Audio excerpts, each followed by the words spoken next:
One being the steps that we need to take, not just a cosmetic. Ruto needs to go. We need to find alternative leaders who are honest with us. And then the second thing is we demand the changes from the new leaders. We must drum it. So that is on the agenda. When they are talking to Kenyans on what they're going to do, the changes they're going to do, an open and transparent governance system that is enforced by the blockchain really has to be on the top of that. Wait, And then, let me just interject a little bit. I just want to leave you as a host, and I just wanted you to give other people a chance. Then you can be adding more. You get? Because yeah. So I'll do that right away.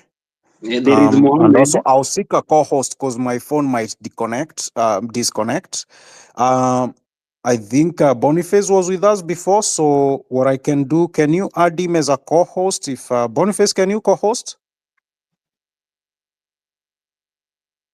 Yeah, sure. Yeah, so just Nini Kimuzi, you can add Boniface as a co-host just in case I get dropped off because my phone might have an issue here with the charge. Okay, Mohammed can talk then. Yeah, thank you. Yeah, but those are my points. For now, let me give someone else a chance. Thank you.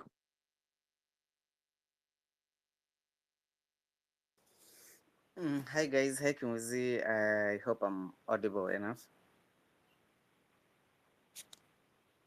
Yeah, we can hear you. Yes, so of course the topic of the day, tuendelee tena sana. We've all had that Kayole guy. We've all been in the same situation. Some of us are even still in the same situation right now. But of course, we didn't sign up for this. All of us, while we were growing up, some of us wanted to be lawyers and doctors, or some big people in some big offices. We didn't sign up to be Mau Mau fighters like we are now, or criminals like we are being branded by our president. Yes. So of course, we need a pat on the back for whatever the president did yesterday. It's a good progress, but then still bado tuko far sana. Bado ndio saizi tunafaa kuweka that zeal, ile energy ya mwisho like athletes do. They always save the energy for the last kilometers race or last meters race. That's what we need to do now. So Tuesday mazee tutokee sana kwa streets. We need to do away with these big names. Mazee si haya kuna ancestor kama senator bana. We need to do away with these big names. And we need to have new names on the ballot.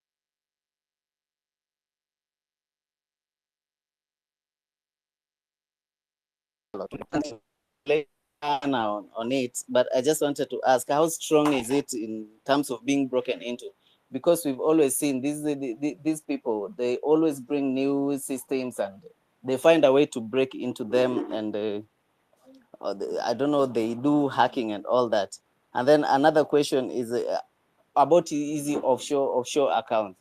Is it possible to track them? Because these cabinet secretaries, how when you're Metoka, we always hear, they are having offshore accounts and they are never being tracked. So my question is it possible to be tracked to wherever they always do their savings and all that? That's all for now, King. Yeah, just to address that, it's possible to track, but you see, unachiki, we do have this, the International Basically Policing Organization. Basically, you have to submit basically to the international. What do we call is just the name I'm forgetting quite a bit. Interpol. So in order for them to track and conduct these investigations internationally, there is one thing we can do is Interpol, interliaising with the Interpol, but that has to come from the government. That's why we need someone here there who can really make these requests to Interpol. And also, since they were transacting with US dollars to transfer this money internationally, which US dollar is basically the jurisdiction. It's in itself a jurisdiction like of the US government. That will be involved, where the involvement there would bring in the anti-money laundering, basically, and financial crimes, which is investigatable by the FBI. So, because of how the depth of corruption and the kind of crimes involved, we can actually achieve that with a government, a new government that wants all these transactions, accounts tracked down. It will be a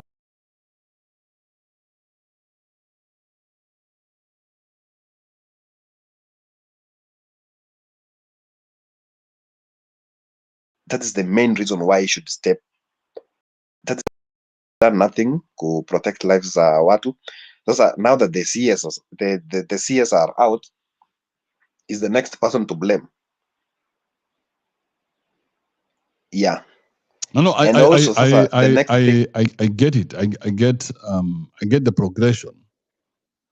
I just want us to be careful that we don't settle scores. You know what I mean?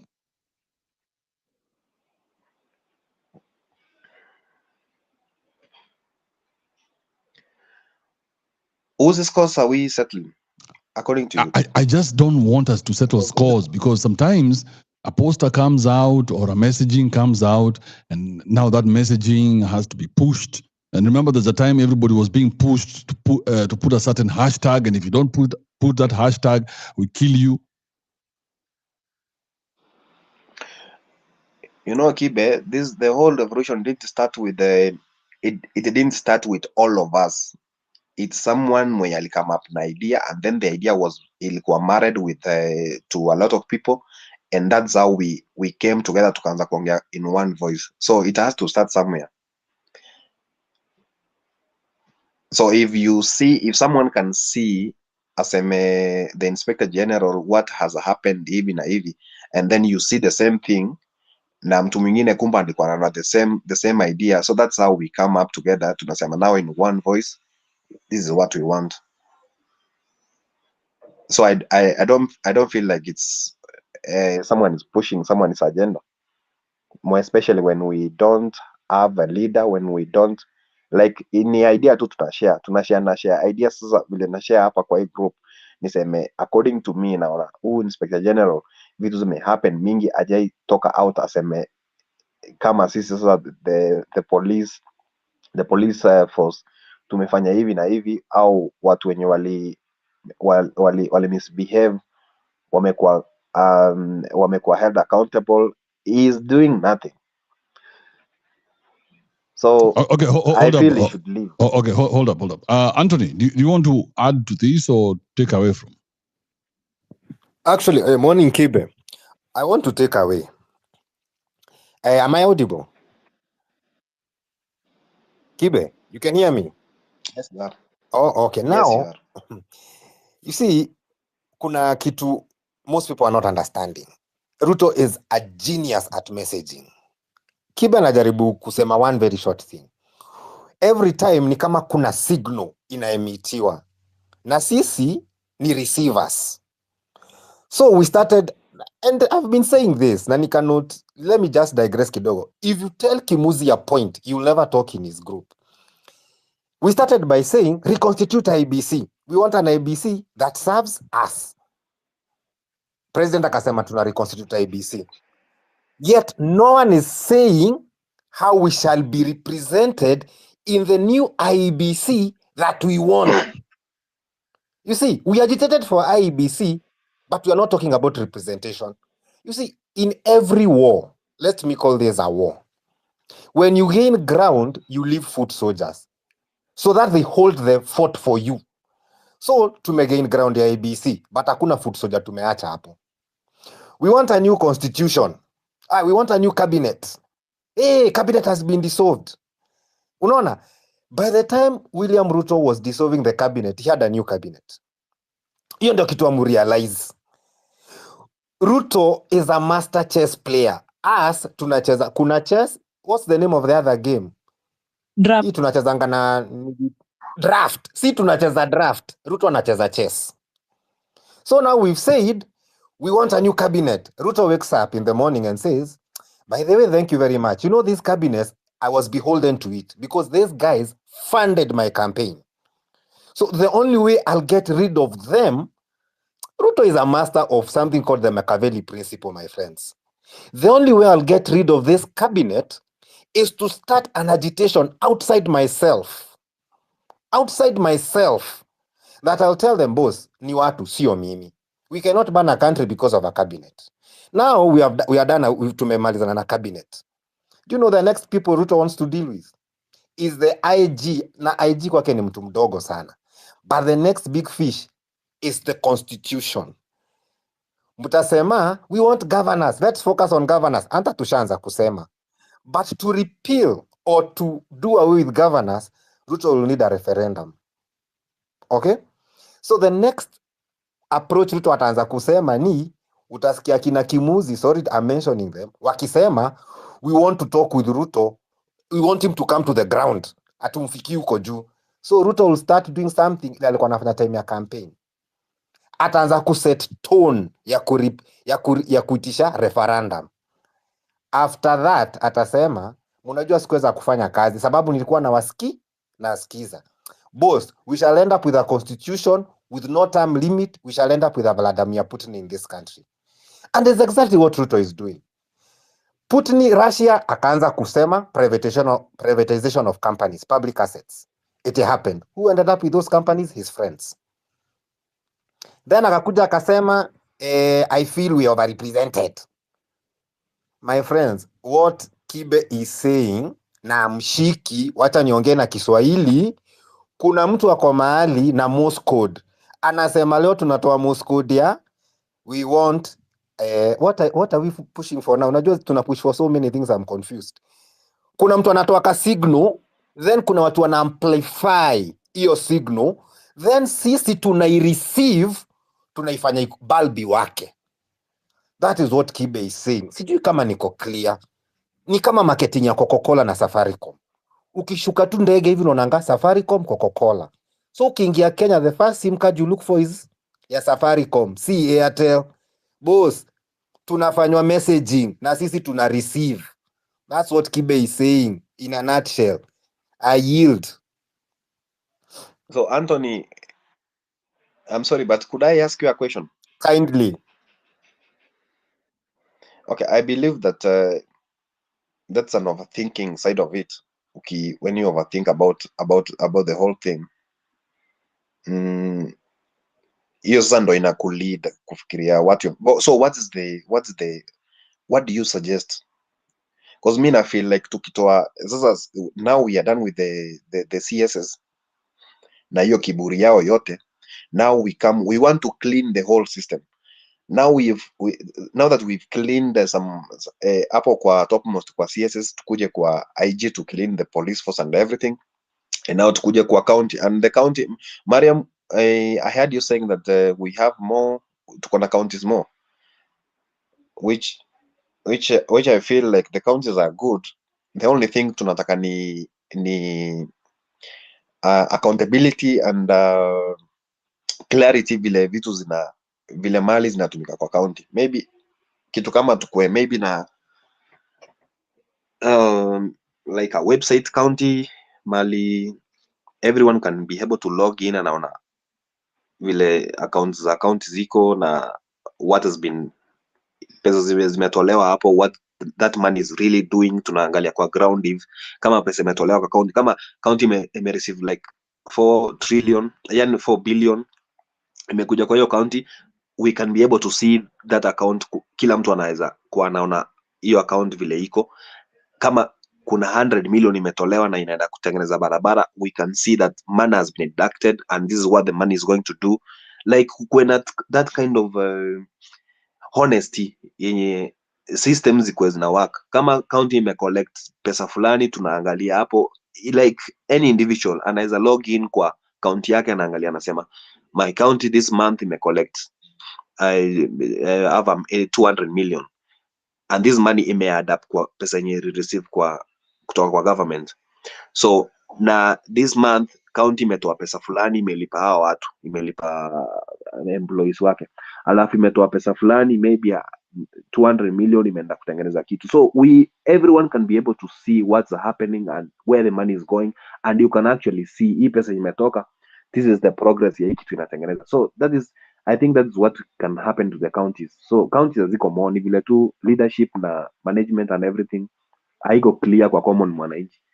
So back to you Anthony, umesema the whole thing ita proceed tu hivyo, kila siku itaendelea, tutakuwa we wanting something more, na Ruto is pushing for that.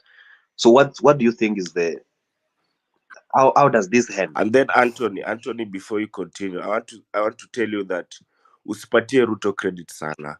Don't give those people much credit that you're giving them. Give yourself also credit. You're as smart as Ruto. No, the only difference ni yeye ako in power na ako popular and you are not. So lazima pia wewe ujipatie credit, because sai era tuko kuna information. Usidhani wataenda wa form like hiyo inaitwa sijui wenye umesema sijui atakuwa in power forever without us knowing. First of all, hii financial bill 2024 umeona vile ilichambuliwa hadi na TikTokers, kila mtu alichambua hii kitu. So era tuko sahi, we are knowledgeable, we know everything, we know how government wana try kurule watu, how they know how to manipulate people, because ukiangalia what Ruto is doing, like vile amekuwa kigavani nchi, hakuna difference kubwa na this series inaitwa House of Cards, na hizo ni series watu wameona. So vitu hao watu wanafanya, all of them ziko out there, we've read about them, tumeandika articles about them, so people are knowledgeable. So jipatie credit, usipatie huo mtu credit. Ako as knowledgeable as you are. The only difference is popular and he has power. Okay, let me answer before I lose my train of thought. Nataka tuende step by step. Finance bill tulikuwa tunataka collect 340 billion, tukaiangusha. Ruto amesema ataboro 1 trillion, the 700 billion more he is borrowing. Nataka mdigestio kwanza. We were looking for 340 billion, but we are borrowing 1 trillion. Okay? Take note of that. Dogo, if I may correct you on that, 1 minute.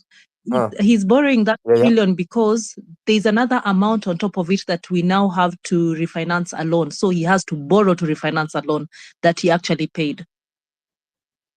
I'm actually going to go into that. You see, every time Ruto goes, he comes with money. He comes with funds. Okay? But Ruto amekwa kirani country, you borrow from M-Pesa to pay Fuliza. And let me tell you, I'm in the private sector. Let me tell you why the private sector right now is ailing. I don't know kama mmeona report ya leo.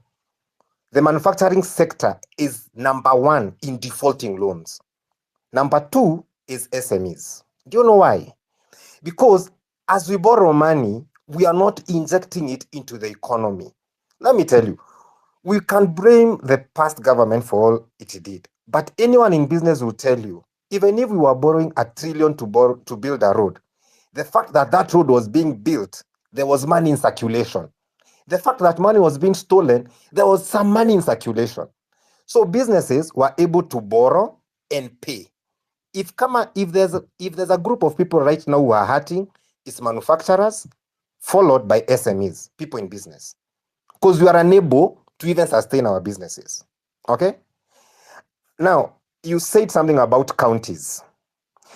Every county is given money and the funds are given according to a budget that the county forwards. Let me surprise you. Do you know you can get how much money is devolved to each county? It's there. It's in the public domain. Okay? How do we know that Sakaja collected, I think it was 1.2, was it billion or something? 1.2 billion or something? He collected more money than Rwanda. Okay? That is public knowledge. So this information is there. What we don't have is something called accountability. Okay? So guys, someone asked me the way forward. And I started by saying, if we gain ground like we have gained in IEBC, Monday, 150 people are meeting.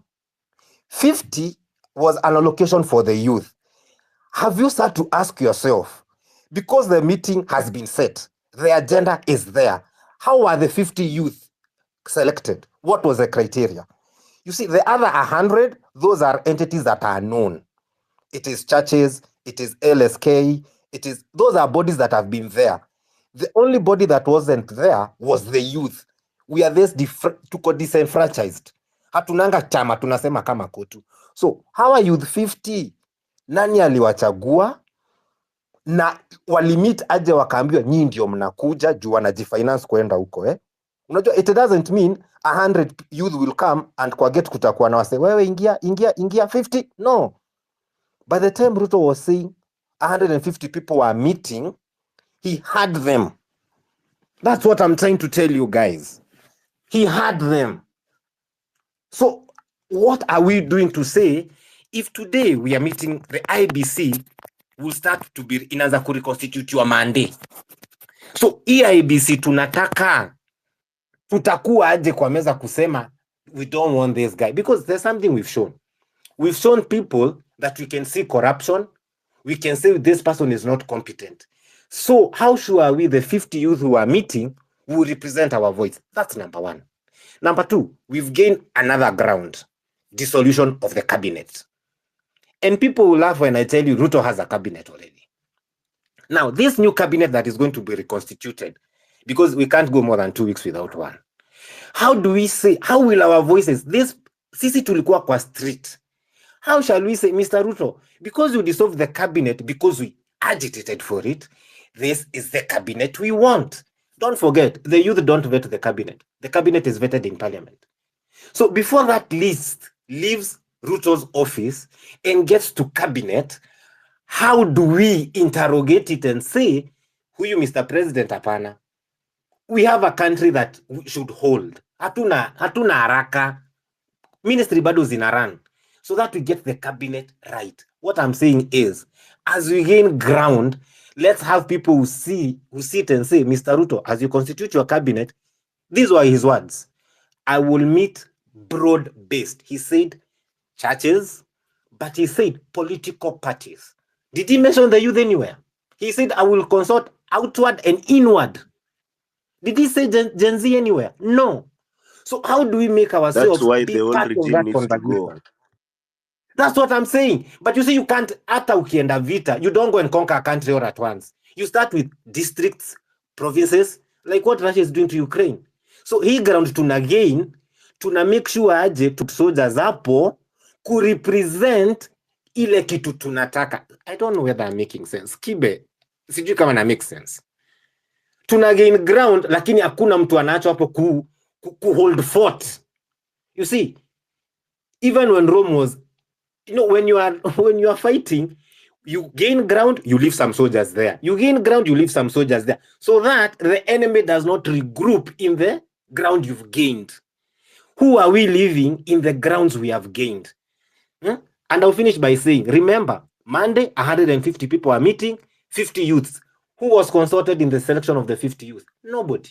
So it is Ruto who picked them. Anthony. Yes, I yield. Yeah. Excuse Anthony. Can I say something? So before we nikwambie kitu, we've achieved what we've achieved because we didn't have a leader, and I think that's how we should continue. So ukisema ati Ruto before a dissolved cabinet alikuwa na cabinet yake ready, we don't care as long as your cabinet ya letter you work for our interests, he serve the purpose.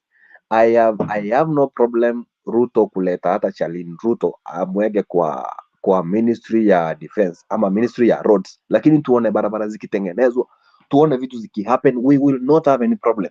So Ruto hata kama amedissolve cabinet na kuja na cabinet yenye mwenyewe anataka na ikuwe vetted, iende due process, ipite vizuri kila kitu, and then we see things working, shule zinatengenezwa, policies zina come up, roads na, like what we want is the things happening. We want to see our money doing what it's supposed to do. We don't, hawa wenye wamekuwa tumeona wakiiba, wakisplash money huku hapa and there, so okay, that's why we remove wakiiba. Kwani Ruto alikuwa amelala?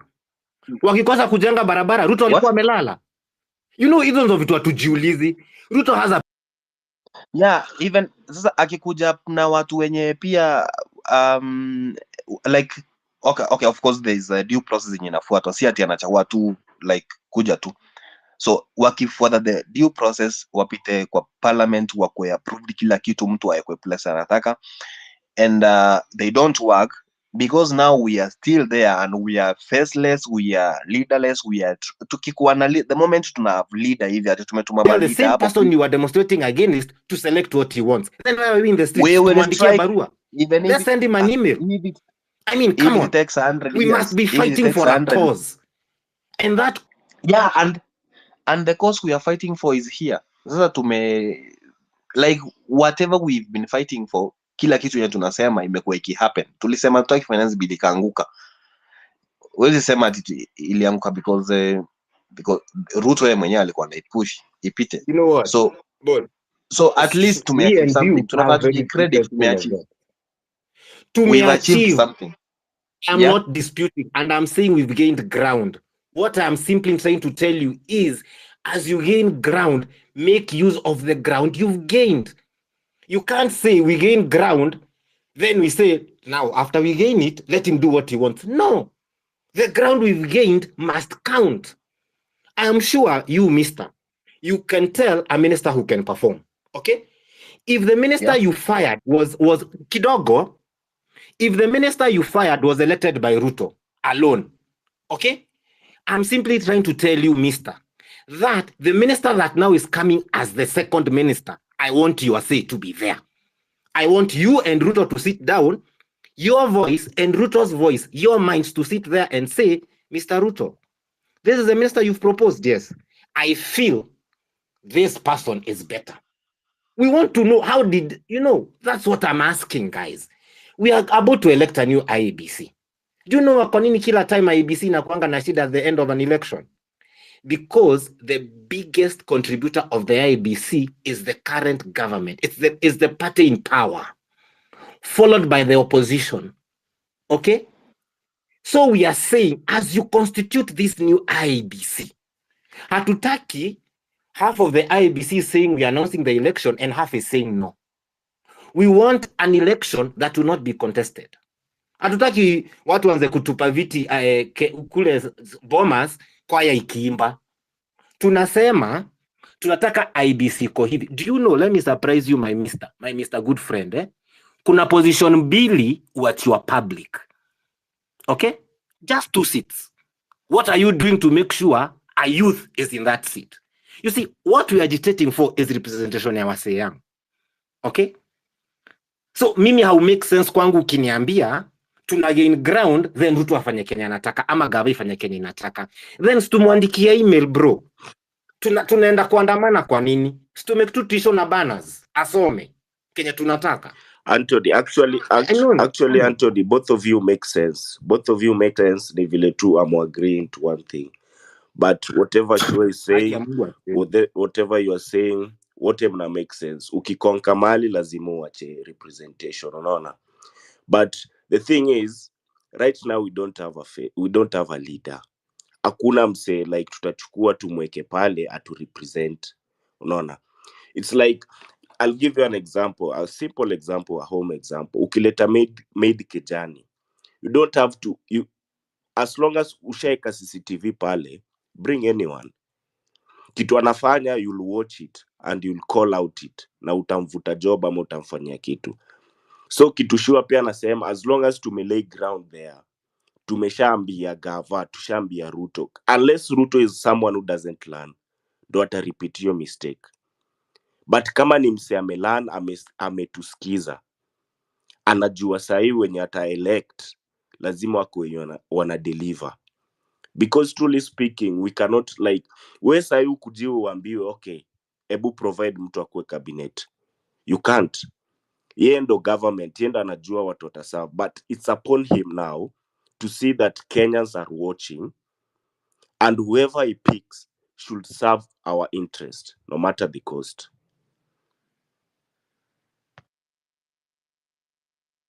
You know, my friends, to finish so that I open the space for other people. I think, and I said this some time back, if Kibe can remember. Do you people know who William Samoei Ruto is? Well, Are you aware of who you're dealing with? Let me take you step by step. When Ruto came into power in 1992 as a YK92, unampea too much I'll credit. take you to Unampea too much credit that Ali deserved Kidogo. You know, let me tell you something, Sole. For you to win against someone, you must study that someone.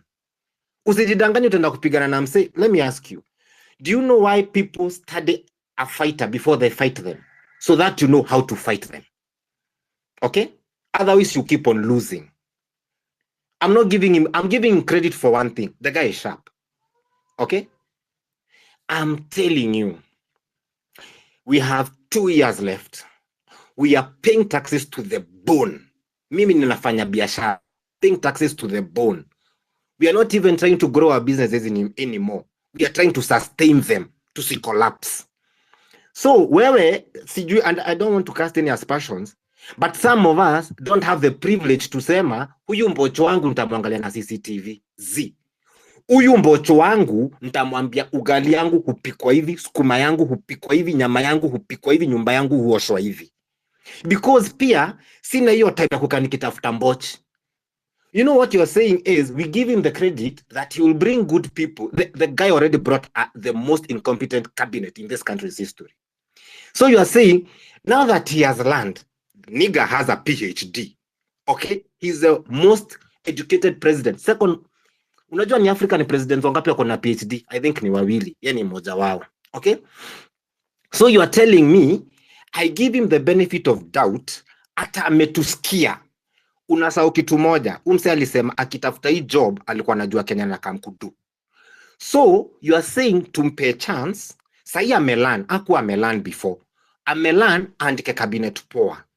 Then mimi nikai niseme mambota waniserve poa. Nianze kuandamana tena. Na niko na point naweza kaa chini na yeye nimwambie huyu mse umevet, huyu mse umepropose z. Right now we should be telling Ruto, for every position you want to fill, give us 4 names.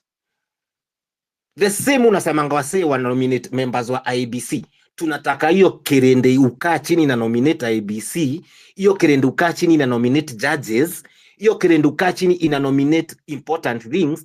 Tunataka wakae chini watu forwardie names. Sisi kama Wakenya tuseme tunataka huyu hatutaki huyu. Let me tell you something, guys. A functional cabinet is the best the country gives itself. When Kibaki had a functional government, it took one minister to go to India and China and see what motorcycles can do. Came back to Kenya and told Mr. President, Kibaki, have you seen what motorcycles are doing in China? Can we bring them here so that we remove young people from Geshagi to urban centers? And Kibaki asked, and so what do we do? Let's zero rate the motorbikes. Do you know how many people are lifted from abject poverty? How many teachers were squalling in poverty from retirement?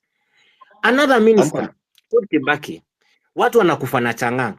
Tukitengeneza pombe Tusker, kuna kitu wachwa, there's a sap that is left. We can make cheap liquor. Instead of people taking pombe cheap, we can make cheap liquor. That's how Keg was born. That is the miracle of a good cabinet. A good cabinet delivered free education in this country in 100 years of Kibaki. 100 days, of Kibaki's regime. So hatuna time ya kupika mambocho. Sorry, me personally sina. You know, hapa tunachezewa game. And Anthony, can I ask you a question? Kindly. Okay, before we give other people the space waongee, because tumezunguka hapo sana, but there's something I want to delete from you. I want to delete the notion that Ruto is on top of this game. And no, listen, let me finish.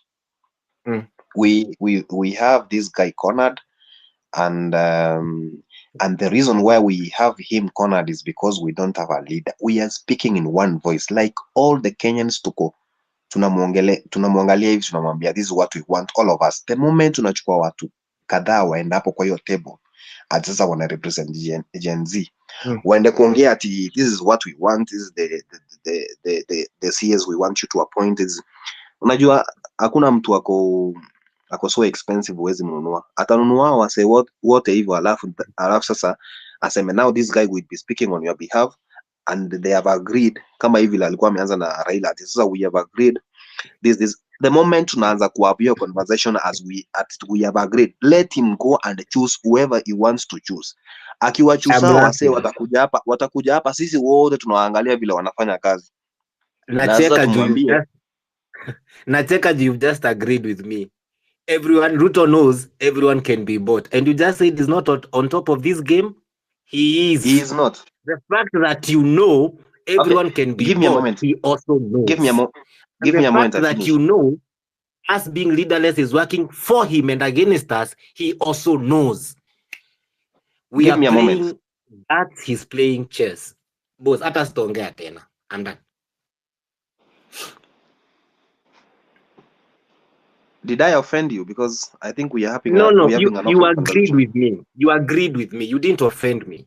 You agreed that Ruto is on top of and then umesema ati au CS wenye ataleta awachague and then awalete kwa ground sisi wenyewe tu wakawe. We don't know people who are good in governance. Yeye ndo anajua. Yeye ndo akona. Then why are you agitating? Why are you on this space if you don't know what you want? What are you talking about if you don't know what you want? If you don't know what you want, you should be quiet. There are people here who know what they want.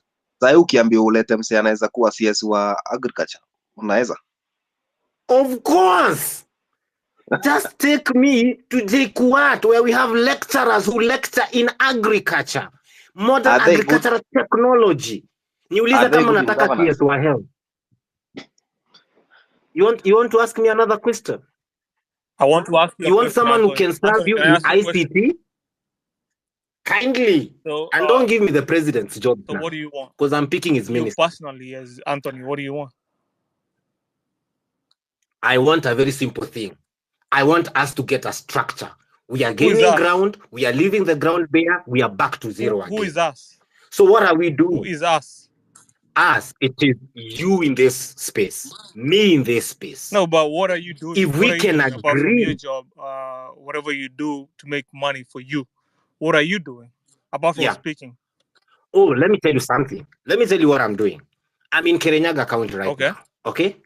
When people were out there in the streets, I told people, unless we organize and we have a clear message. You told people. There's nothing. I told. But people gathered. How do people demonstrate? So, do you know the demonstrations in my town were outside my business?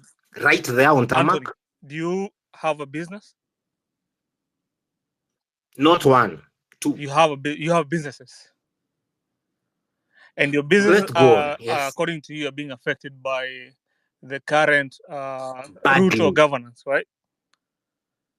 Badly, yes. But your only solution is to talk to people to do something about your business. So why don't you do something about your business? No, I'm not talking about my business. I'm not talking about my business. You said your business is being affected. Yes. So why don't you do something about your business? It's what I'm trying to do. I'm trying to get us in this space to be more organized, to get a better government. No. No? We are not. You're trying to say something that is totally not related. No, you're trying to ask me what I'm doing. Can I answer you? You're trying to politic, but your voice is not big enough because you're a small business owner currently. But Ruto is a big business owner. He's politicking in a bigger space than you are. Then you agree he's on top of the game. No, it's more not. than you can change anything. Can I tell you something? On my last note, so that other people talk. Okay. Can I say something? Sure. Let me tell you how slavery ended. It ended with a small voice like Anthony's that started in the cotton fields of Mississippi. That small voice told the next slave that we can change. So what I'm doing in this space is me exercising my voice to tell you that we can change. Okay? Anthony, you're lying. No voice starts as a big voice. We all start as small voices. You're lying. No one starts as a big voice. No, man. Anthony, you're lying. Slavery did not end like that. I'm giving you an example, dude. No, I'm saying that's how people came together.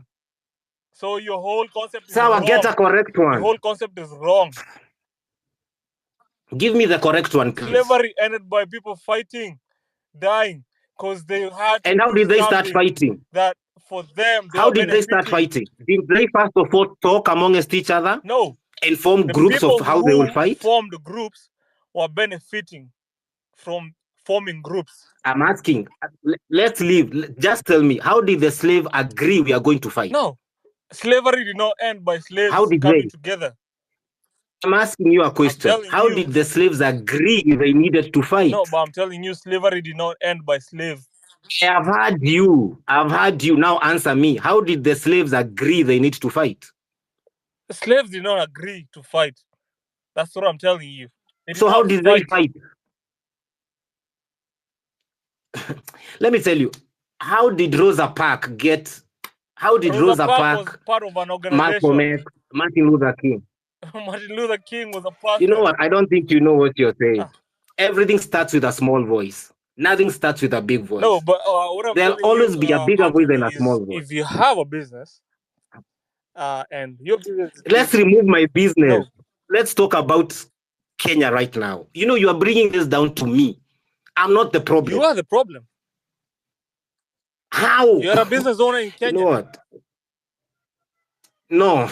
You know what? I think I don't want to make this about me. I want us to talk about what's happening. No, you are a business owner in Kenya. That's the main.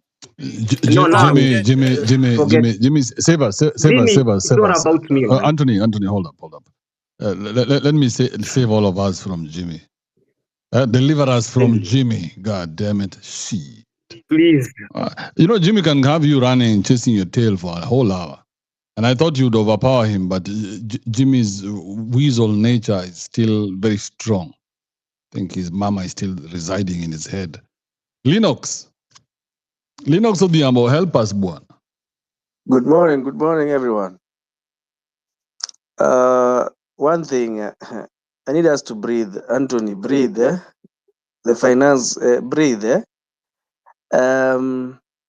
I get Anthony when he says we need leadership, or probably he's using the wrong words. Right now, as much as we don't want to admit it, we have leaders. This thing of saying we don't have leaders is a lie. We have leaders. How do you know we have leaders? People are doing things in their own small capacity. There are people who are coming up and saying, who do you think are writing the posters? Ama, do you think those posters are being done by AI? Who do you think says, who do you think came up and says next week, the 16th, is Mandamano of the mother of all Mandamanos? Things are happening, things are popping everywhere. It is not just by chance, man. It is by design.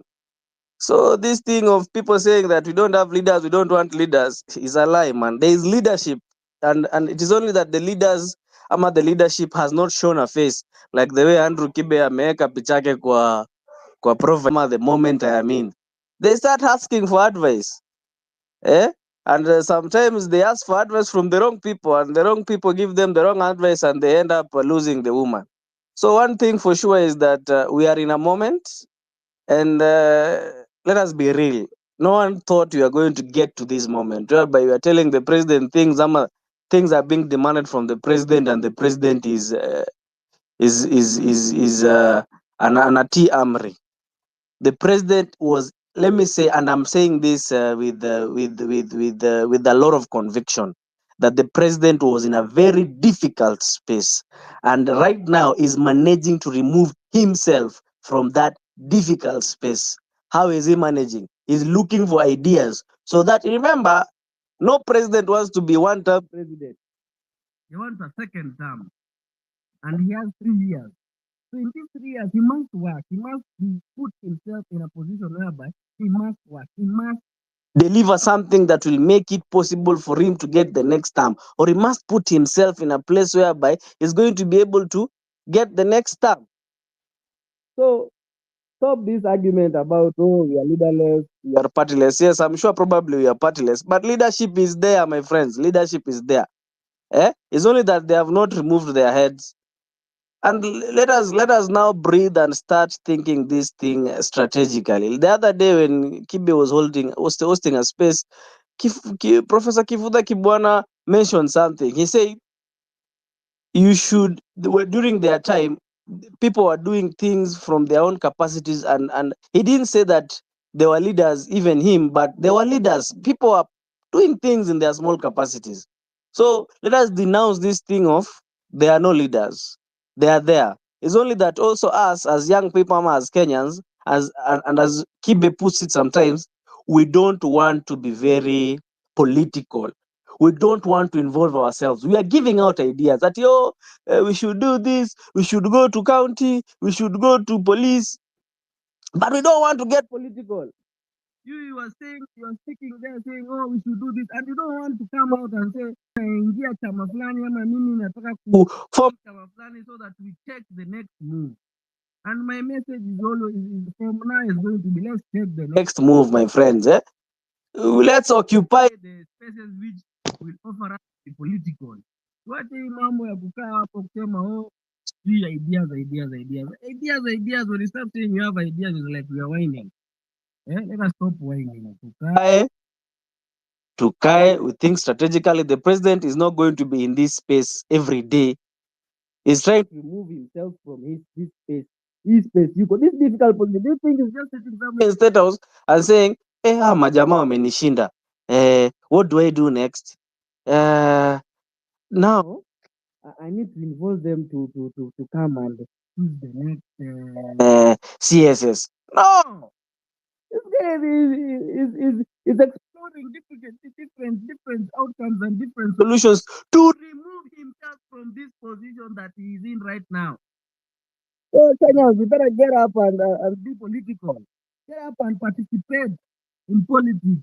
Get up and take position. Show your face, my friend. Me, I will stand behind anyone who comes up and says, mimi nasimama. The other time Nani alikuja hapa Castro. He was afraid. The guy is afraid. Niliandika kwa comment hapo. Toka nayo, my friend. Toka nayo. And if someone says, Castro, you're stupid, you're doing suit and you're doing nothing, tell them, fine, man, that's me. And this is how I represent myself. So we are right, but we are wrong on the aspect that. Wait, Linux, your sound is horrible. I'm gone. Hello. Yeah, I don't know whether you are sleeping on the. What do you mean sleeping on the what? But anyway, I hope you've I don't know. Maybe you was on the pillow. I don't know how you operate, you guys. You've heard me ama hujasikia hata kitu nimesema hata moja? Unajua mimi niko na headphones, so mimi nakusikia, lakini it just dawned on me that probably nobody else is understanding what you're saying, because right now you're clear. Ama you didn't hear. So that whole rant just went into my headphones. Nobody else had it. Oh, maybe I go out and come back. Probably it's my network. But try. Let's try that.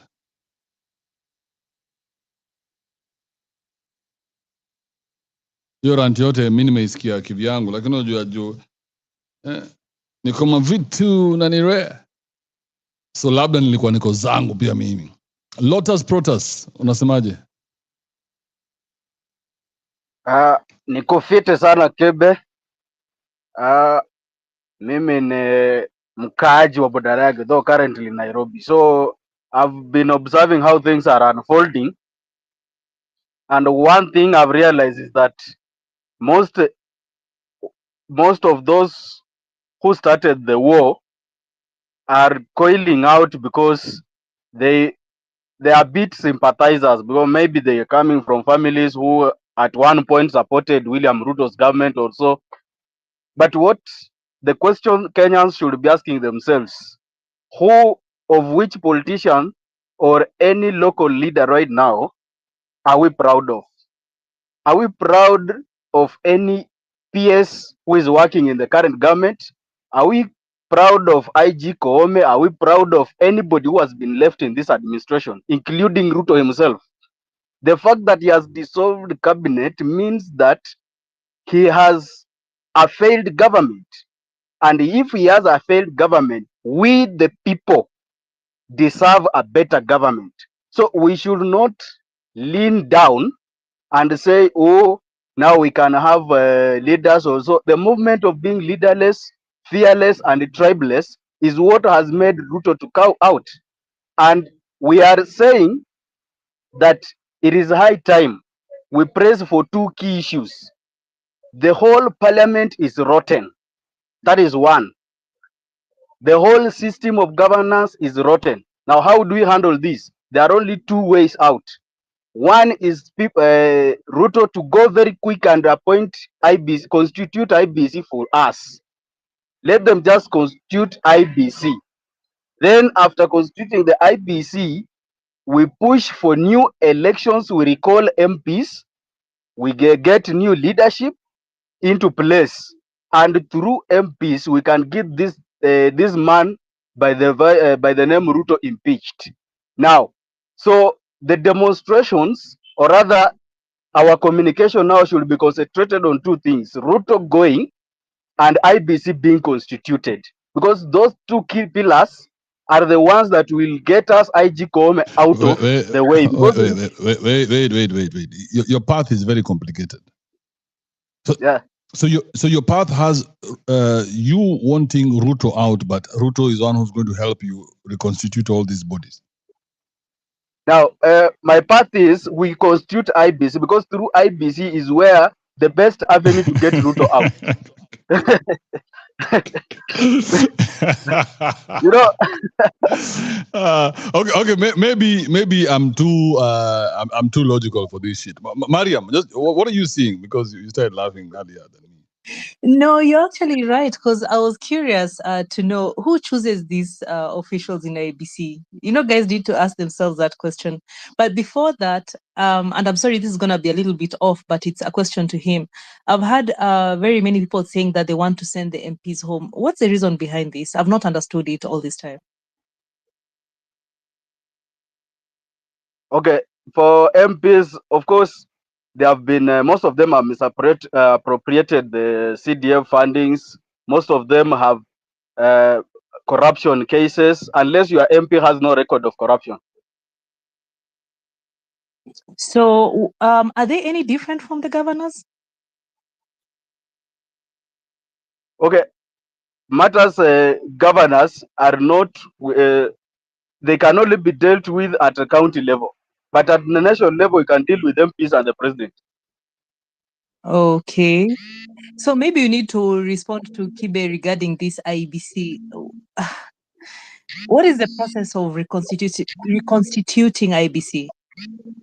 Okay, the president just signed a bill that was given through NADCO report about how to constitute a IBC, and from that report, because it has already been assented to as a bill, then definitely they will have to use that format, okay, to constitute the 7 members.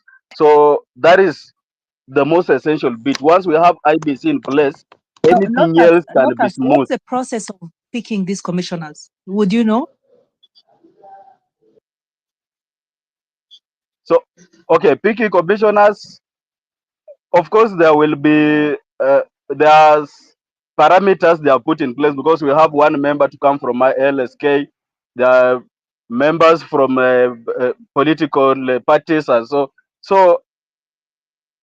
still, that whichever the format, once they use that one, what is important is having the IBC itself in place. I think why Kibe and I were laughing was because don't you think that the president plays a very big hand in picking these commissioners? And that's why someone like Raila for the last how many years has been complaining about the commissioners, because they all come from the president. So the person you're relying on to change, to make a whole overhaul, has the power to actually pick whoever is going to choose these people. I mean, it's really complicated. It's even him who's going to choose for you the next candidates. You will fire all these MPs, okay, but it's the same president who's going to pick the next MPs for you, and then it's the same commissioners he's gonna pick who are going to preside over this. Oh man, it's so complicated though. Okay. From my point of view, I think I'm seeing a scenario where once we have IBC in place, whether it's President's cousin or whoever, but at MP, in the constituencies, we can, once we go to fresh elections or we manage to recall MPs, most of them, those that are incumbent, most of them will lose. So that is the point I'm trying to derive at, because we need IBC to be in position to recall MPs. So without IBC, we cannot recall MPs. And without recalling MPs, it is very hard to handle the Ruto up as a president. Okay, so my last question to you before the next speaker would be this. You mentioned that the bigger issue is how the CDF, for example, is managed. So do you have any suggestions of how you think they need to handle the CDF money when the next MP, for example, comes in? Because I've been very reluctant on this strategy of changing leaders, because I think the loopholes will still exist in the system, and the new people who come in will still take advantage of the flawed system. So do you think it's good to fix that CDF distribution system first before the next guys come in? Okay, CDF, just like the Senate was discussing a bit maturely last week, CDF is illegal. So one thing that if there is that goodwill, CDF should be, because 30% goes to bursaries. So CDF, there is a way bursaries can be channeled through one source, whether education ministry or rather in any way, rather than having CDF also allocating bursaries. So CDF should be recalled back and made. These people just manipulated it from CDF to NG CDF so that it becomes viable. But all the same, CDF is illegal. So if it is recalled, I think people will now start buying MPs for the interest of the people, not the money, that the 100 million that is allocated to CDF. Okay, I get you. What I always say is that you guys are using a system that we've never used before, so it might work. We are here. Well, let us watch and learn, because for me, I'm very, I've always argued about system versus people. I always think that when you fix the system, you fix the people. But some people think that when you fix the people, you fix the system. So, well, I'll be here watching and learning.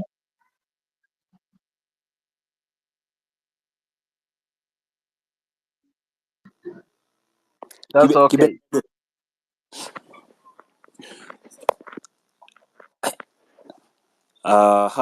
Before the next speaker, like, I don't want, okay, I'll sound like that teacher that says, as Mwalimu was saying, I just want to make that point clear. Like, I think we've had, what is it called? Like, a lot of big English. We have a lot of big English, but then today, someone came and helped us. Anthony came here and he painted the whole picture of what we've been really saying. Like if you don't get what Anthony said, I don't know how else you want to be helped. Like, this is just one thing. You think you're reinventing the wheel, but then you still make a circular thing. Like, it doesn't make sense. The point that we are at right now, this is a whole choreographed thing. Like, it's choreographed from how it is executed, how it is starting, how it is being managed, how it is being sustained. It's a whole choreography. The only way to beat someone in his game is by using the system, using the practices that have been tried and tested, and things that have worked before. The things that have worked before is gaining ground and putting foot soldiers. But we are not doing that. And anytime that people are trying to put foot soldiers, the leaders that are saying we are leaderless, say we don't want leaders. But they lead us to that direction. Rich, can you hear me? Yeah, I can. Now that you've just mentioned that, it somehow paints a different picture. Because if you're not leaving foot soldiers, then it means that everything that you're doing is nonsense. This is just PR. And then the people who are screaming leaderless, it means that they're actually working for the other side. Because the longer you stay leaderless, the less impact you have on the ground. Because it doesn't matter. Because right now, everybody thinks that it's a win that the president has dissolved his cabinet. But it's a win for who? Because you should ask yourself, how is it that you're winning yet he is the one who has the advantage? I mean, unless we want unless we want to lie to ourselves that now we have become one with the president. If now we extend that bro, imagine these guys have come up with a list, and it's so stupid. This guy called Alinur has come up with a list saying this is a list of all the wins that we have, and I'm thinking, bro, there's no win. These guys are talking about an IEBC that has no Gen Z. You guys are nowhere in the picture. Where is the win, bro? A win needs to be clear. It needs to be gazetted. Bro, you can't have a win that is now. Imagine celebrating a win of him doing away with his CSs and then telling him in 14 days, by the way, we want you to give us new CSs. And anytime you say that now, you become the voice that is cancelled.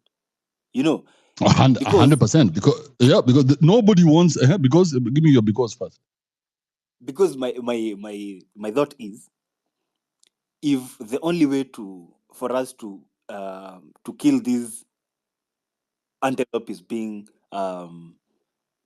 curtailed, then this antelope has already paid those people that are curtailing it. Like, it's in a zoo that's already, as in, you get the whole picture, right? You get the whole picture. Like, these people who are cancelling the voice that is telling us, let us kill this antelope and eat it for ourselves, and everyone else, then these people who are curtailing it, they are already paid to make sure that antelope is not eaten. That's where we are at right now, because we are making strides. Yes, they are there, but who are they benefiting? We might talk about revolutions, let the chips fall where they may, and whatever. Bro, that is a broken record. Like, that is a conversation that should be of the first days. But then we have gotten to this point where we see some change. We need to make sure this change is benefiting us, and no one make sure it benefits us if we are not there to safeguard our wins. And if that doesn't make sense to anyone, then I think we are more fucked than we even think we are. Because this game is... And then, these guys, like during the time of Raila, when he was given half the government, or at least it looked like he was given half the government, they gave him all the PR that he wanted, all the 2 interviews and everything. And I'm like, yeah, those things are good, but you guys, if you've not fought for a seat at the table, you've not cut a piece of the cake for yourself, then what you shall do is you shall wait again till 2027 to complain about how these things are not going the way you want them to go. Yet you had a joker in 2024. Ulikuwa na joker, bro, lakini sasa wewe unataka kutoa 2 na ulikuwa 2 in 2027. Sasa hiyo wazee wako na ma-A wamejipanga nazo. Unatoa joker in 2024 is being bought for nothing. The joker is being bought for nothing. All right, let's hear what other people have to say. Kennedy Kea, what do you want to say? Good morning, everyone. Thank you, Kibe, for the space. First of all, I want to begin by agreeing with what you're saying. At the end of the day, the president still has the advantage of selecting who they want. And I can tell you for sure, Ruto already has a list. And the meeting that they had with Raila, as you guys are here celebrating, I'm sure they were busy forming what. Hello. Hey, can everyone hear me? Yeah. So as I was saying, as you guys were here celebrating, they were busy forming a government of national unity. And the people that you saw with them in that picture, I'm sure they are in that cabinet. Expect Joho, Oparanya in this cabinet that Ruto is forming. And as Mariam, as Kibe has said, in that cabinet, there is nowhere that a Gen Z will feature. There is nowhere that a millennial will feature. You'll just see the same faces, political losers, people who have been in politics for a long time, yeah, being recycled all over again. So as we are here celebrating that we have some wins, the cabinet has been dissolved. I can tell you for sure Ruto already has his cabinet formed, and I can tell you for sure they already see us as a threat. As the system was designed, the mechanism I call it, there is three things that keeps us in order. That is economics, politics, religion. And you can see right now they have all ganged up against us. They have even formed a commission where they have said that they have given us, is it like 50 position, where I can tell you for sure those 50 youth that they were selected to go speak for us. What was the criteria that was used to select those people to speak for us? Who are these people, and how did they come down to that list being selected and say, you know what, these are the 50 guys who are going to speak for the youth? I mean, there is nowhere that the people who are fighting for the movement were asked to choose which guys do you want to speak for you. I'm sure the people that were selected to go speak there are just, people who have been given handouts by the government, youths who have been, enlisted into gatekeeping. I call them gatekeepers because they think as long as they have been satisfied with what they are given, as long as they are comfortable, as long as they have been given their share, they have now the entitlement of speaking for others who don't have that platform or speaking for themselves. But we tell them that we see them, we know them as sellouts, and we are calling them out, and you are telling them you don't have the legitimacy to speak for any of us. And moving forward, as Mariam has said, and Kibe, the president still has the advantage of selecting the cabinet. So how do we make our voices heard legally? How do we make our voices heard legally in the selection of IEBC, in the selection of this cabinet? How do we vet these people? How do we make sure that the president selects the people who we ask them to select? Because at the end of the day, the list will be submitted to them, and they're the one who will sign the list and say, these are my cabinet. So as much as they are celebrating, the system was designed to keep us in slavery, and everything that we are trying to see as a win, the mechanism was designed to, at the end of the day, safeguard the gatekeepers. So the fight must still go on. We should not, take these small wins and call and say and be comfortable and say, you know what, we are satisfied with what is going on. We have won. We should not be comfortable yet because the fight is not yet over. In that IEBC, we need to have people who speak for us, people who have integrity and not political recyclists, who are there just because they feel they have been given those positions, and now they have to give back to their masters. We have to have people who know they deserve to be there because they are qualified, because they have integrity, and they have no one to thank for those positions because they deserve to be there. So yeah, that is my submission, and thank you for the space.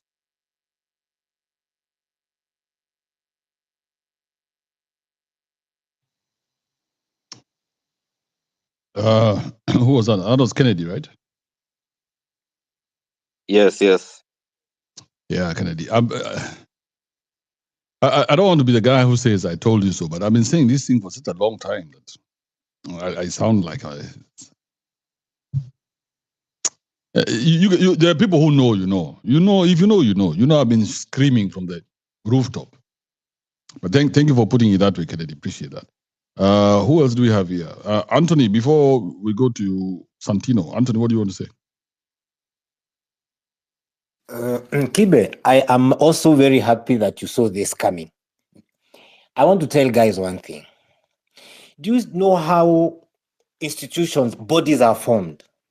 Bodies are formed because a group of people have come together to agitate for a certain change. Now, Kennedy has asked a very good question, and I like that question. How do we make sure that us who went in the streets, our voice and our thoughts are in the selection panel of cabinet secretaries, of IBC officials, the same way LSK has in civil service? Bodies are formed to propagate, kupeleka mbele a certain agenda. Now we have an agenda as the young generation. But because even us are in transit, hatutaishi 20, hatutaishi 21. But what we've started will live on. It will not end with us. Because once you start something, it gets foothold into the institution and to how those things in that country or company are run. Kibe, it's the high time, and everyone in this space, it's the high time we ask ourselves, how do we formalize this Gen Z? Okay? Get a name for it, whatever you call it. So that when the president is sitting, Kennedy has asked, how are the 50 youth picked? They were picked by the president because when he asked you to bring people, you said, we are leaderless, partyless, fearless, religiousless. We were everything. We were not everything. Okay? The only thing we had was our gender. Male, female, and LGBTQ. Whatever. Sorry. Okay?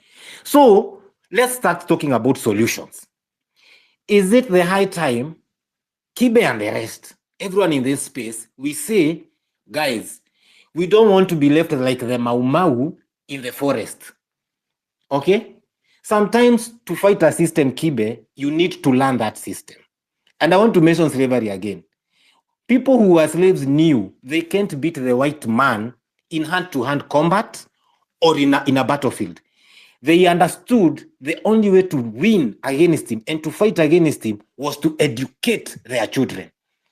So they started educating their children. Jomo Kenyatta understood that theory. When Mau Mau were busy taking Mumas in the forest and him coming there so that they pledge allegiance to him, guys goes to a foreign country and studies how this man thinks, how he forms his institutions, how he runs his government. He prepared himself to be president. So, as Gen Z, we are right now in the forest. We need people who will go to William Ruto. Let's agree, he's the president. We all agree. We need people now to sit with him and tell him, this is what we want. The people in the forest, this is what they want. Okay? We can't be in the forest in perpetuity. You know, that's just what I want to echo what Kennedy has said. So that by the time we are electing people, these 50 youth, the people who are going to sit and say the cabinet should look like this. Because let me tell you, when the cabinet is being vetted, I think there's people from the general public who sit in those two spaces. How do we get ourselves there? And I'll say, Kibe, me, I like your space because it's not localized. See kama za kina Kimuzi, unajua, where you come and you think your agenda is the one. Let's start asking ourselves, how do we organize? Right now we are not. How do we organize ourselves to message one voice? That should be what we are discussing. But we go around, going around, Ruto took how many years to be president? I'll tell you something as I end. The first person to be introduced to Ruto now into formal politics was a lady called Millie Ojiambo. She was the Secretary General of Kanu.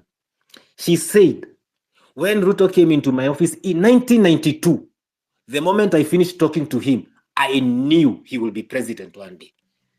Ruto is not here by accident. So let's not undermine his thinking. We need to think like him in order either to beat him or work with him. Mambo ni mawili. We either beat him or we agree to work with him as he transits. That's the only way. Ni hivyo Kibe.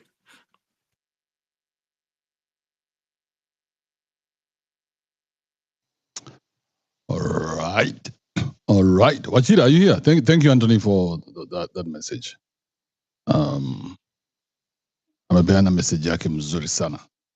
What do you think, Wachira? If Wachira is missing in action, MJ, are you there?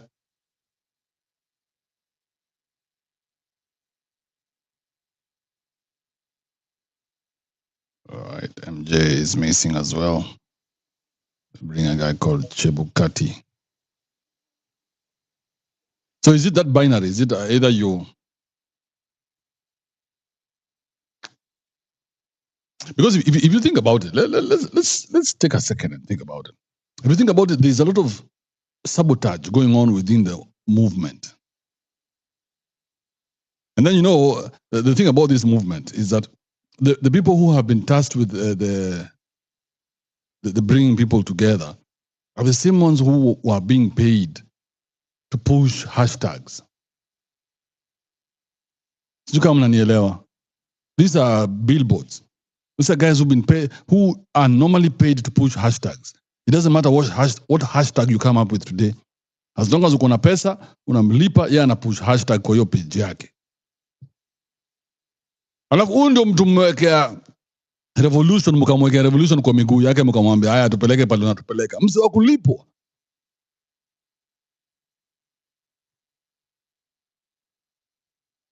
Msi watu hashtags.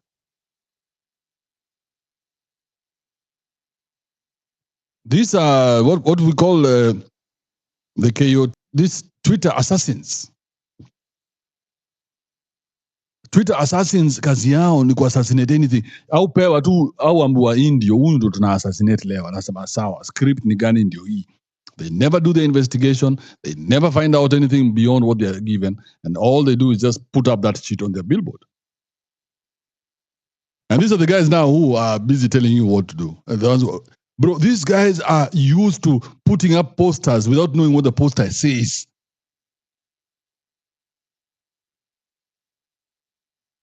But Kibe ndio cheesy. Mimi nataka kujua hizi instructions zinatoka wapi. Before we move to the next agenda, where are the instructions coming from? Who's come up with that 5-point plan? And when did we agree on this 5-point plan? Where is that meeting? Because sisi tunataka Ruto akuwe na meeting na sisi before he appoints his cabinet, his new cabinet. So we want that meeting. Where is the meeting for the 5-point plan, my guy? Mariam, I don't know. Your mic has been on. I don't know whether you can talk. No, my mic was off. I think I wanted to tell you, Kibe, that you need to accept that you're an outsider in this movement. So I think they're leaders. Wewe ndo wajui. Uko tu outsider. Hapana, si hata mambo na kwa outsider. Wewe uone mimi na direct watu mahali. Can't you see I'm directing people somewhere? I'm like, hey, I don't want to tell you what is happening. I want you to discover that for yourself. But they don't want that because there's a voice they're listening to. Wewe ndo ujui hiyo sauti. No, Mariam.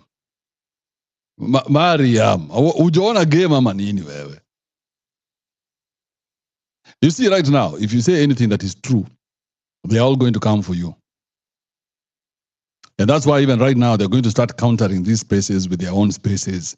They're going to space. Let's be honest. There's not a space that is going to have this kind of conversation. Watoe wapi?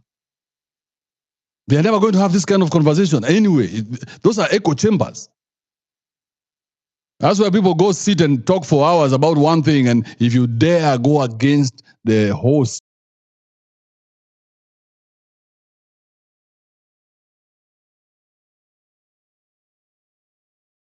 you are fucked. The conversations, that paid conversation can only go one way based to the person who has paid for it. Mwenye amelipia convo ndio anadecide conversation palinaenda.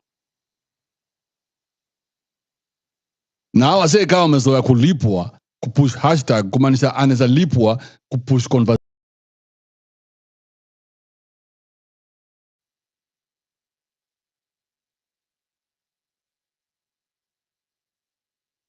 Yeah, because it's how do I say it?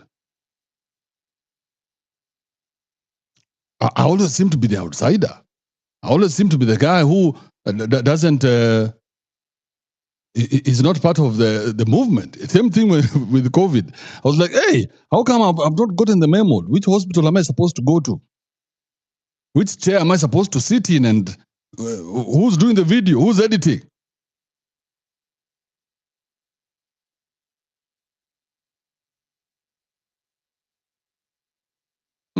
Okay, what interesting. Simon, before Mariam comes to Tanganya. Yes, Kibe, how are you? What's up? It's true. Sometimes we do have people who are used here and there, and they are given very, very petty cash. But again, they are selling their own dignity and respect. But for you, Kibe, you've stood with us from the start, and I echo you for that. I want to tell Mariam that we don't have any leader at the moment, but we do have communications channels different. You can start yours as well. Anyway, I want to bring a very new thing here with us, and this one goes to the president himself. I want to address him as a president and through the platform that we've been given by Kibe. Thank you so much, Andrew. The main problem that we are facing and the root cause of all these Gen Zs and all these tax issues and finance bill, I think it is all about the issue to do with the institution that is mandated to collect taxes in this country, and that is mainly the Kenya Revenue Authority. The report shows that Kenya Revenue Authority in the last financial year missed a target with over 300 billion Kenya shillings. That has been increasing since Njiraini left office.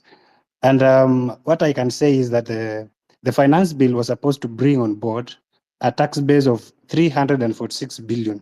This was the same, if not almost amount to that was supposed to be collected by the KRA. Now, the problem starts there. Where is the problem? Now, the problem starts with two main officials at the Kenya Revenue Authority, and that is the chairperson of the board, who is not even qualified to that position because he is an ECD teacher. How can an ECD teacher be the head of the tax and the issues to do with the economy and economics of this nation? And then the same person, we do have ministries that can accommodate people with education. We don't say that they are not we don't love them, or they are not supposed to be in offices, but there are those people who are mandated, or the institutions that are mandated to collect and accommodate them.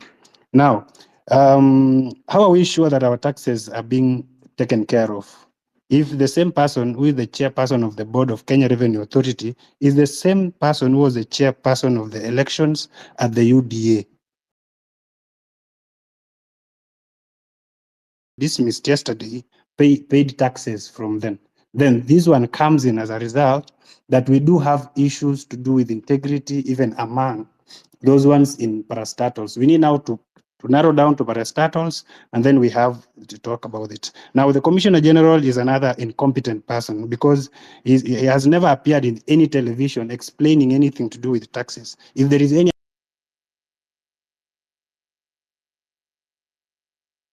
I've never seen him, and he's also a biochemist. He's not an economist. He's not a tax expert.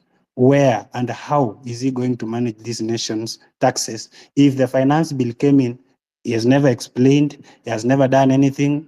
If he wants to get anything to do with his role, then we do have many laboratories in this country. People things, why don't he go there? Because he's an expert in biochemistry, to do something to do with chemicals and medicine. Laboratories ziko mingi Kenya, aende huko afanye hiyo kazi. Then that is the issue that tuko nayo hapa kwa this country. Then Ruto should know that we still have his neck on issue to do with the IG, Koome, without the thing to do with the Adams on Bungei. We also have to go back to the country, to the counties. We are sweeping this country. Then there is an issue that you came up with to do with the new cabinet secretary in Kenya.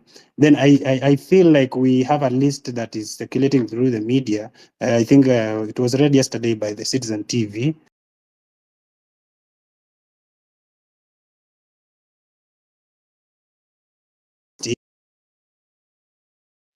Then we need to have a communication channel so that we can have the real reason as to why we need to cooperate as one. Thank you. Wait, Simon. So who are you telling?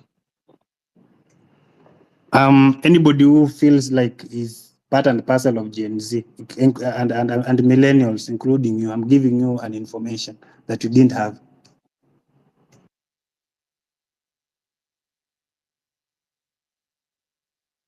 Na hapo ndio niko na shida na hii story. This is where I have a problem with that story, because that story, it's ending at talking. It's not ending at doing. The other day we tried to do something here. And being the first time, I know there was a lot of resistance. But this ati kuna mtu anaandika hii list ya hizi vitu zote tunasema, oh, we need to do this, everybody has a good idea, but nobody's writing this shit down, bro. I have the list, Andrew. I can share with you. I have the list of everything that we have in the problem that we have. Yes, but that's just your list. Everybody has their own list. So me, I don't get a list. I have my own list of things I want to see changed, bro. And that's the problem. If everybody has a list, then whose list are we going to pick? Are we going to pick Mariam's list, Santino's list? Whose list are we prioritizing?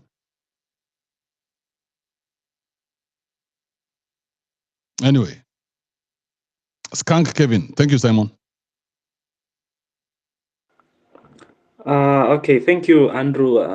Kibe, I don't know if I want to speak about something different. I saw maybe your space is an open mic Friday.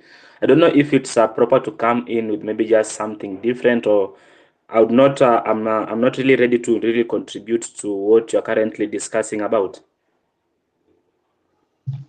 All right, just sit this one out. You don't have to always be. Just sit this one out. If you have nothing to say, it's okay. Next time. Yeah, for this specific one that you're really having, I feel I don't have something really tangible to contribute on. I just wanted to share something different. If I'll have that space another time, I'll be thankful. Yeah, let's wait till then. Thank you, my man. Okay. All right. Africa Center for Diplomatic Affairs.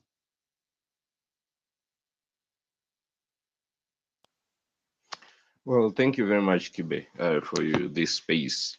You are very patient with people, and I think this is the only space where people take as much time as possible to contribute. They say all they have. On behalf of Africa Center for Diplomatic Affairs, what I'll say here, you can solely attribute it to the think tank. People have had quite a number of contributions, and everyone's contribution is valid in one way or another. But let me pick it from where Anthony left it before he left. He dropped the mic, then came back. When America went to Iraq in the year 2003, America managed to bring down Saddam Hussein. But in the end, America failed. America failed because of one reason. They used the might of the gun, and the Iraqis had what they clinged on, which was the Almighty. And if you read clearly the book by Albright, it tells you the mighty and the Almighty. It tells you why sometimes some wars are won, some are lost, even when the people you fight against are the weakest. So is the Chechnya's war and Russian war. But now, Anthony did mention something which is very critical, and it is something I've always been telling. I'm not a Gen Z, but I've been telling friends who are in the Gen Z group that they must really take. Guys went to the streets. Guys have gained ground. So if it was really their opponents and they have taken over a city or a town, and once you take over a city or a town, as you advance, you leave your footprints there. You do what we call boots on the ground. So you leave boots on the ground to ensure that the place you've taken is pacified forever, cannot be invaded again. Gen Z went to the street. They won big, and congratulations to Gen Z. Forever, this country's politics will not be the same again. So they have already taken over this city called IBC. Because were it not for Gen Z, I know NADCO report was there. It had been already, it was already in Parliament, but Gen Z's quest to have a proper constituted IBC did hasten the process. So they've already taken over this city called IBC. What next? They must leave footprints there. They must leave boots on the ground. They must ensure they provide the essential amenities. How do you provide essential amenities in this city called IBC? By ensuring that whatever goes on there, you are there. You don't leave it vacant. You take charge with the rest of other service providers who will be there. IBC cannot and should not be constituted without the contribution, immense contribution, by the Gen Z. Otherwise, you shall have left a loophole for another mistake. 2, we're moving into the second city. The second city has already fallen. That is the cabinet. So they have advanced. First city captured, second city, and you know, you've not gotten right into the capital. You are still at the peripheries of the capital. So you've already gone into the second city. It has already fallen. The next thing you need to do, there are people in that city already injured, they lack food, they lack water. Again, you must leave boots on the ground. You don't need to leave that space without someone to man it. How do you leave boots on the ground at the city of the cabinet city? By ensuring that when this city is now being rebuilt on brick and mortar, you are part and parcel of it. You get to know how many bags of cement will go here, what goes into the building of it. You must take part, and you can only take part if you've left boots there. How do you then leave boots there? There is a dialogue that was called by the president. In any dialogue, diplomatically, when you're called for a dialogue, you don't say no. You go for that dialogue. The first thing you do is to put your demands on the table. And that is where now you become wild. You put your demands on the table. You say, well, we are here to have a dialogue. We are here to have a conversation. But before, you've already put your demands on the table. We are equally putting our demands on the table. And then that is when they will have now a third party, in this case, which is a sane body or a bipartisan party that will ensure that they mediate this conversation. So in the mediation of this conversation, you've already brought in what must be on the table for you to discuss. So when you say we cannot mediate, for example, if the president has not, if the state has not compensated the 40 plus families who lost their loved ones, we cannot mediate. If the state has not done 1, 2, 3, for example, that will give you an impetus in this conversation. Then when you get to the conversation now, some of the demands, what you want to see done, now you put them on the table and say, for example, if you are going to rebuild this city called cabinet, one thing that must be here is A, B, C, D, depending on your demands. So you ensure that these things are legally and institutionally instituted. Because you're not doing it just for 2024. You're not doing it just because it is President William Ruto. You are doing it for posterity of this nation. So if you are doing it for the posterity of this nation, you've got to ensure that everything you say will eventually go into law. Because without having that in law, you shall have done zero work. Tomorrow you will have someone else, not President Ruto. And he could be the worst person you've ever imagined. But when there are institutions, when there are laws to be followed, I tell you, you shall have achieved big, not just for you, not just for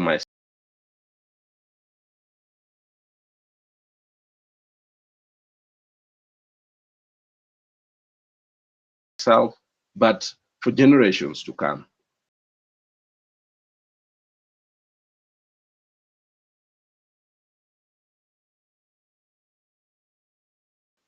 You cannot get in. Your wife has qualified.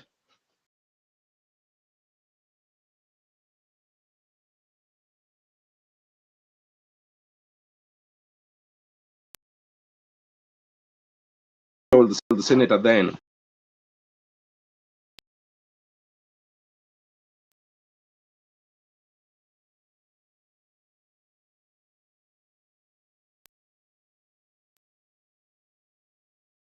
emerged, and people began getting them back in their homes before they go to the United States.